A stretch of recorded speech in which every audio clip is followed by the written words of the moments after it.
Karena mereka ketika menafsirkan salah satu firman Allah di dalam Al-Quranul Karim, wattini wazzaitun, adalah Hasan dan Husain.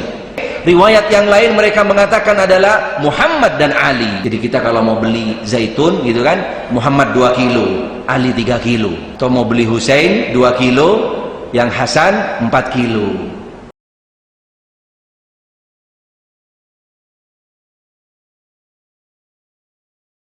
Yaitu mereka adalah generasi pembela Ali bin Abi Thalib menurut mereka, walaupun mereka sebenarnya yaitu orang-orang Kufah yang juga membunuh Hasan dan membunuh Ali bin Abi Thalib dan juga beberapa sahabat yang lainnya. Tetapi mereka tunjukkan kepada Husain seakan-akan mereka adalah pembelanya, seakan-akan mereka adalah orang yang akan memberikan harapan, memberikan tempat, memfasilitasi, dan juga akan mendukung baiatnya Husain radhiyallahu anhu. Husain yang punya karakter yang keras, yang mungkin berbeda dengan Hasan yang pada waktu itu beliau masih umur belia, dengan harapan-harapan janji yang terjadi dengan antara utusan dengan surat yang datang dari Kufah pada waktu itu, dari mereka-mereka kelompok yang mengatasnamakan adalah pembela Ali bin Abi Thalib dan Ahlul Bait. Husain merespon dengan sangat luar biasa, walaupun beliau juga sudah dinasehatin oleh beberapa tokoh-tokoh para sahabat, dari mulai Abdullah bin Abbas, Abdullah bin Umar, oleh Abi Sa'id Al-Khudri, dan juga beberapa sahabat-sahabat yang lainnya, untuk merenung kembali, untuk menunda, bahkan untuk meninggalkan, jangan mengikuti apa yang sudah ditawarkan oleh orang-orang Kufah yang akan mengangkat, memberikan harapan, menjanjikan dan segala sesuatu kepadamu. Tapi Husain radhiyallahu an dengan karakternya yang memang berbeda dengan Hasan radhiyallahu anhuma, beliau tetap tekad, tetap kuat azamnya. Bahkan ketika terakhir sudah berangkat, sempat disusul oleh Abdullah bin Abbas di perjalanan, ya Husain, kamu masih tetap akan berangkat ke sana, padahal pada waktu itu Husain bin Ali bin Abi Thalib radhiyallahu an tidak memiliki pasukan, tidak punya kekuatan, tidak punya tentara, tidak punya finansial yang cukup. Berbeda dengan Hasan, beliau pada waktu itu statusnya hanya sebagai Ahlul Bait daripada pasukan Muawiyah radhiyallahu an di masa kepemimpinan Muawiyah dan juga di zamannya Hasan bin Abi Thalib radhiyallahu an. Tapi diajak oleh orang-orang Kufah, diundang dengan janji-janji harapan yang segala macamnya, beliau datang ke sana dengan membawa sanak keluarga dan para keluarga-keluarga dekatnya yang tidak banyak jumlahnya pada waktu itu, yang otomatis tidak mungkin akan menghadapi musuh ketika terjadi apa-apa di dalam perjalanan. Dengan itu para sahabat, khususnya Abdullah bin Abbas selaku daripada sepupu daripada orang tuanya, mengingatkan dengan sangat dalam kepada Husain. Tapi beliau terakhir menjawab, ya bna ammi, ketahuilah aku sudah punya dasar. Apalagi beliau mendapatkan kabar daripada sepupunya, yaitu daripada anak pamannya Muslim ibn Aqil, yang sudah sampai dahulu ke sana, dan Muslim benar-benar mengabarkan kepada Husain bahwasanya mereka benar-benar punya tentara, mereka punya pasukan, dan mereka punya massa, dan benar-benar akan mendukung engkau ya Husain. Dia lebih semangat lagi, Husain lebih semangat lagi ketika mendapatkan kabar dari Muslim ibn Aqil. Tetapi ketika di tengah jalan, Husain belum tahu atau belum mendapat kabar, ternyata datangnya Muslim ke sana bukan untuk sekedar melihat kondisi yang ada, tapi menjadi santapan pertama daripada mereka dibunuh lebih awal sebelum daripada datangnya Husain. Di tengah jalan, ketika sampai di salah satu tempat,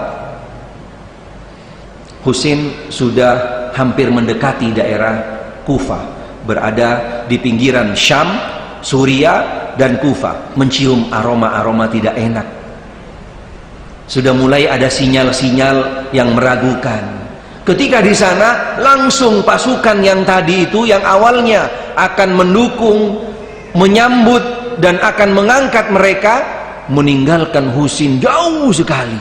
Ditinggalkan, tidak disambut dan seterusnya. Tapi akhirnya Husain berhadapan dengan pasukan yang dipimpin pada waktu itu oleh Ubaidillah bin Ziyad. oleh pasukan Ubaidillah bin Ziyad, yang dia adalah termasuk kelompok golongan yang memang memusuhi para sahabat dan juga termasuk ahli baiti Rasul sallallahu alaihi wasallam. Ubaidillah bin Ziyad adalah orang yang dinyatakan di dalam sejarah orang yang paling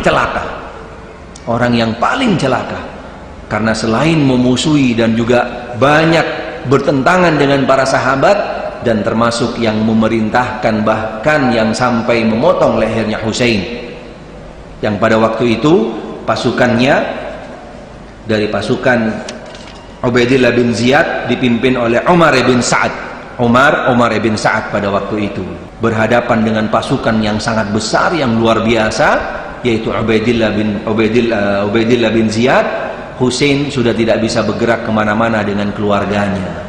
Tetapi dalam kondisi ini, di dalam kejadian ini, banyak beberapa tambahan riwayat-riwayat yang bohong, yang dusta, yang disebarluaskan oleh mereka, yaitu sebagai bentuk modal untuk bisa memberikan daya tarik simpatik umat Islam, bahwasanya benar-benar Husain itu adalah dibunuh daripada yang pertama kelompoknya Yazid bin Muawiyah. Padahal tragedi itu sama sekali tidak ada kaitannya dengan Yazid, dan terjadinya adalah di Kufa, dan Yazid pada waktu itu berada di Syam, jauh sekali perjalanannya. Karena kelompok daripada Ubaidillah bin Ziyad adalah kelompok yang memang benar-benar menentang daripada kepemimpinan Muawiyah dulu, walaupun dia tidak menunjukkan penentangannya, termasuk juga di zamannya Yazid, karena dia termasuk kelompok orang-orang yang memang menentang terhadap sahabat dan juga khususnya Ahlul Bait. Kemudian terjadilah pada waktu itu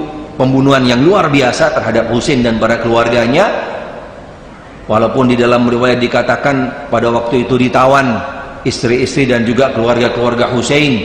Menurut mereka dibuat drama, dibuat skenario bagaimana kondisinya, agar seakan-akan kondisi itu benar-benar memberikan semacam mengetuk hati orang-orang muslim agar bisa condong terhadap apa yang mereka sampaikan.